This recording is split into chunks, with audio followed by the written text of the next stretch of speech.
Assalamualaikum warahmatullahi wabarakatuh, para pemirsa Nusantara dimanapun Anda berada. Berjumpa kembali bersama kami, The Bola Nusantara.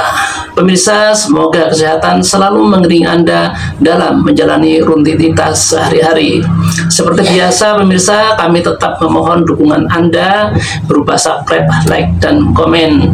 Dan mohon maaf apabila nanti dalam konten ini saya menuturkan keilafan kata ataupun kata-kata yang berlebihan. Sebelumnya saya meminta maaf dan terima kasih. Kali ini saya mereaksi sebuah video di mana kunjungan Pak Erick Thohir ke Belanda dalam misi mempersiapkan tim Garuda dalam menyongsong putaran kualifikasi menghadapi Australia nanti. Dan setelah 5 hari berikutnya kita menjamu Bahrain di GBK tentunya, dan harapan pasti kita menyapu bersih semua poin dan kita melaju mulus ke Piala Dunia 2026 bersama Jepang tentunya. Kita saksikan liputannya. Deze baan op zich al is grandioos. We hebben een heel, buiten Patrick, Danny Landzaat en nog een aantal jongens, ook uit Nederland en uit Indonesië. Berikut hasil meeting dari pertemuan antara Ketua PSSI Erick Thohir dan Patrick Kluivert beserta staf kepelatihannya jelang menghadapi Australia di Sydney. Een week of 5 pemain naturalisasi baru sudah dipersiapkan Patrick Kluivert dan staf kepelatihannya. 5 pemain baru tersebut siap diturunkan oleh Alex Pastoor secara bersamaan demi mengisi susunan strategi total football. Berikut daftar 5 pemain keturunan baru yang belum pernah diturunkan secara serentak, yang berpotensi akan membawa perubahan permainan timnas Indonesia lebih menyerang. 2,5 geleden hebben we met z'n drieën bij elkaar gezeten. Sebelum kita bahas, mohon disimak hingga selesai, agar Anda dapat memahaminya secara utuh. Berikut berita selengkapnya yang sudah kami rangkum. It doesn't for your family, for your country, for your honor. Then we go out and we kill them today, okay? Sebelumnya, Elkan Bagot lama tidak dipanggil untuk memperkuat timnas Indonesia. Menurut Patrick Kluivert, Elkan Bagot merupakan pemain muda yang sangat potensial. Kluivert tidak akan membeda-bedakan antar pemain. Tidak hanya bagi Elkan Bagot saja, siapapun pemainnya yang memiliki potensi besar seperti Elkan Bagot, ia layak berada di tubuh skuad. Yang terpenting, setiap pemain bermain reguler di klubnya masing-masing. Sebab, pemain akan lebih cepat berkembang jika kerap mendapatkan jam terbang. Menurut Kluivert, Elkan Bagot menjadi bagian penting untuk perkembangan timnas Indonesia, mengingat ia merupakan pemain yang masih sangat muda, namun sudah memiliki jam terbang tinggi. Terlepas dari nama Elkan Bagot, ada 5 nama pemain yang tengah dipersiapkan Patrick Kluivert bersama staf kepelatihannya. Lantas siapa sajakah mereka? 5 pemain naturalisasi baru timnas Indonesia siap mengguncang Australia. Sebanyak 5 pemain naturalisasi baru akan memperkuat timnas Indonesia saat menghadapi Australia di Sydney Stadium, yang mana kelima pemain tersebut belum pernah turun secara bersamaan. Patrick Kluivert, yang merupakan pelatih baru timnas Indonesia, memiliki alasan kuat untuk optimis tinggi meraih poin di kandang Australia. 5 pemain keturunan yang kini resmi sudah memperkuat skuad Garuda. Jika mereka dimaksimalkan, Kluivert meyakini mereka semua mampu meningkatkan peluang yang lebih besar untuk meraih minimal 1 poin atau bahkan lebih dari Australia. Kelima pemain tersebut, 2 dari mereka baru saja mendapatkan paspor Indonesia, sementara 3 lainnya sudah tersedia setelah absen di pertemuan pertama pada September tahun 2024 lalu. Berikut daftar 5 pemain naturalisasi baru yang siap mengguncang Sydney. Yang pertama, Ole Romeni. Penyerang Oxford United tersebut diperkirakan sudah resmi menjadi warga negara Indonesia pada awal Februari tahun 2025 ini. Ole Romeni hampir sudah dipastikan sudah tersedia saat membela Merah Putih melawan Australia. Dengan catatan, asalkan ia tidak mengalami cedera, kehadirannya sangat dinantikan untuk menggantikan Ragnar Oratmangun yang absen akibat akumulasi kartu. Ole Romeni merupakan pemain yang serba bisa menempati sejumlah posisi khususnya di lini depan. Pemain lincah dengan dibekali skill tinggi tersebut bisa menjadi ujung tombak. Ia juga merupakan pemain yang agresif dan ngotot. Tentu dengan nalurinya sebagai penyerang, Ole Romeni sangat dibutuhkan untuk dapat merusak pertahanan lawan. Berikutnya, pemain yang kedua yakni Hairori Edewal. PSSI kini tengah merampungkan proses naturalisasi Hairori Edewal, pemain yang sudah sangat lama mengaku ingin membela timnas Indonesia tersebut. Bahkan pengakuannya itu sudah ia katakan 11 tahun yang lalu, sejak ia masih membela Ajax Amsterdam. Mantan pemain Liga Inggris di klub Crystal Palace tersebut dijadwalkan menjalani serangkaian tes kesehatan dan wawancara di Indonesia dalam waktu dekat ini. Jika semuanya sudah selesai, Hairori Edewal akan memperkuat lini tengah menemani Tom Hey untuk mengatur ritme permainan. Hairori Edewal juga bisa menjadi filter untuk menambah kekuatan serta kreativitas lini tengah skuad Garuda. Pemirsa Nusantara, ketika 5 pemain naturalisasi yang akan dibawa ke Indonesia tentunya oleh Patrick Kluivert ini, 2 diantaranya sudah jelas ya. 2 itu adalah Ole dan Jero Redwald. Dan mereka ini keduanya ini kalau dimaksimalkan saya yakin akan menembus ini. Jadi Australia ini kita kasih poin 0 aja. 3 semuanya kita ambil. Saya yakin itu sudah. Karena apa? Dan Pak Erick Thohir ini sudah menyiapkan segala sesuatunya sudah. Dan lagian para skuad Garuda ini baik lokal maupun interlokal ya, maupun naturalisasi ini sudah diwanti-wanti tentunya oleh Pak Erick Thohir. 4 laga ini harus dimaksimalkan dan kita secara otomatis lolos ke Piala Dunia bersama Jepang. Mantap bro. Kita lanjut. Berikutnya pemain yang ketiga, yaitu Eliano Reinders. Pemain lincah milik PEC Zwolle tersebut memiliki banyak kelebihan. Selain memiliki kelincahan, Eliano Reinders juga merupakan pemain serba bisa dalam transisi pergantian posisi. Ia bisa bermain baik di sayap kiri dan sayap kanan.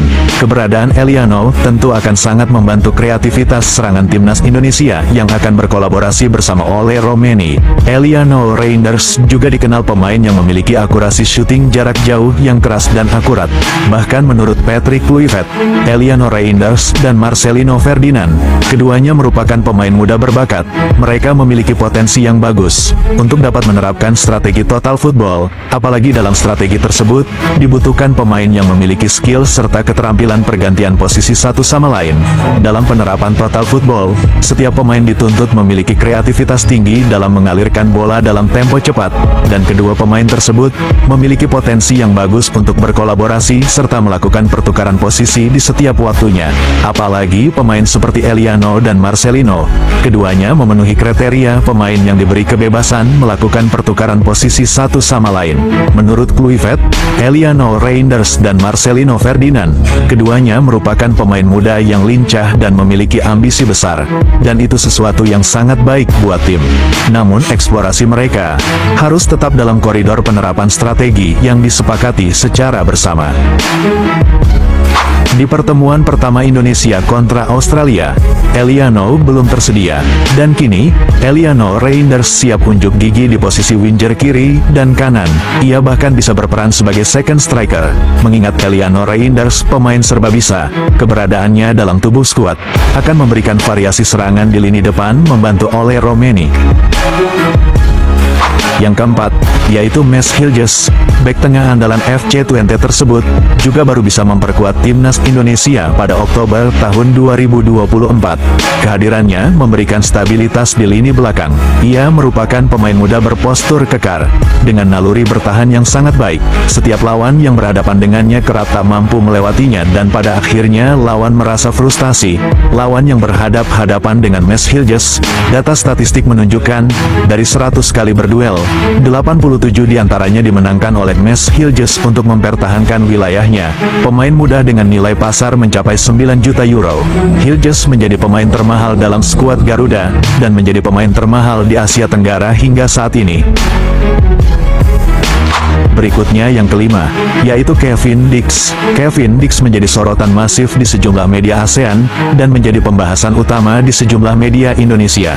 Pemain Borussia Mönchengladbach ini adalah pemain Indonesia pertama yang merumput di Bundesliga atau Liga Jerman, yang menempati liga terbaik nomor 2 di dunia, setelah Premier League Inggris yang menduduki liga terbaik di dunia. Kevin Dix merupakan pemain yang bernaluri bertahan, namun ia juga memiliki fisik yang mendukung untuk membantu serangan. dilakukan. Dengan menyisir sayap kanan, Kevin Dix memiliki permainan selayaknya Calvin Verdong yang menempati posisi kiri, dan di posisi kanan diisi oleh Kevin Dix. Pelatih baru Timnas Indonesia Patrick Kluivert dengan jelas mengatakan, ia merupakan pelatih yang lebih menekankan permainan ball possession dengan taktikal menyerang total football. Walau ia baru menganalisa permainan Timnas Indonesia, bahkan ia mengaku bahwa materi pemain Timnas Indonesia sangat bagus. Ia merasa sangat bersemangat meningkatkan kualitas permainan total football para pemain Timnas Indonesia. Bahkan ia juga menilai, para pemain keturunan memiliki kecenderungan dalam penguasaan bola dan menguasai permainan, dan ini menjadi nilai lebih untuk dimaksimalkan, untuk sesegera mungkin, mengubah filosofi permainan dari sebelumnya. Permainan Timnas Indonesia sebelumnya cenderung defensif dengan strategi counter attack. Di bawah kepemimpinan Patrick Kluivert, ia akan mengembalikan jati diri para pemain keturunan dengan kecenderungan total football. Ia juga mengaku, pertahanan Indonesia sudah sangat baik, tinggal mengubah taktikal total football secara efektif dan dinamis. Patrick Kluivert juga mengatakan, ia lebih cenderung menggunakan formasi menyerang 4-3-3 atau 4-2-3-1. Semua formasi tersebut merujuk dengan taktikal menyerang, dan formasi itu disebut lebih efektif dalam melakukan transisi serangan ke pertahanan, begitupun sebaliknya. Lebih lanjutnya, walau belum melatih, namun Patrick Kluivert sudah dapat memahami karakter para pemain keturunan yang lebih cenderung dengan gaya permainan total football. Namun ia juga mengaku, semua pengambilan keputusan nantinya akan ia diskusikan bersama para pemain untuk menemukan pola permainan yang mereka inginkan. Namun, strategi permainan yang akan berjalan lebih beragam, dengan pergerakan yang lebih dinamis. Semua itu tetap di bawah komando strategi Patrick Kluivert, yang juga akan dibantu asistennya, juru taktik handal asal Belanda, Alex Pastoor. Sebelum meninggalkan tayangan ini, silakan Anda subscribe channel YT Real ini, agar Anda terus mendapatkan berita perkembangan serta informasi jadwal pertandingan Timnas Indonesia selanjutnya. Sampai jumpa di tayangan berikutnya. Bye YT Real.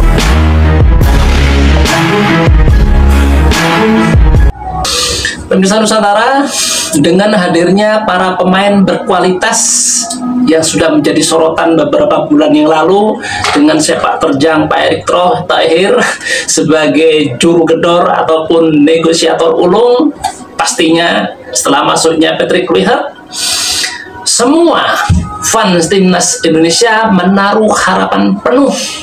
Tidak ada tawar-menawar lagi, Indonesia harus lolos ke Piala Dunia. Dan kita bangga banget, kita akan memakai jersey Timnas Indonesia sendiri, bro. Nggak pakai Timnas Brasil, Timnas Argentina, Timnas Prancis, pakai Timnas Garuda. Waduh, melekat di dada. Keren Indonesia.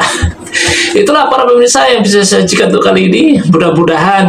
Mudah-mudahan sekali doa kita akan terkabul, dan satu yang pasti, kita harus menjaga kesehatan sehingga kita bisa tetap mendukung Timnas Indonesia. Begitu kan? Nah, terima kasih atas perhatian Anda. Sampai jumpa di konten kami berikutnya. Assalamualaikum warahmatullahi wabarakatuh.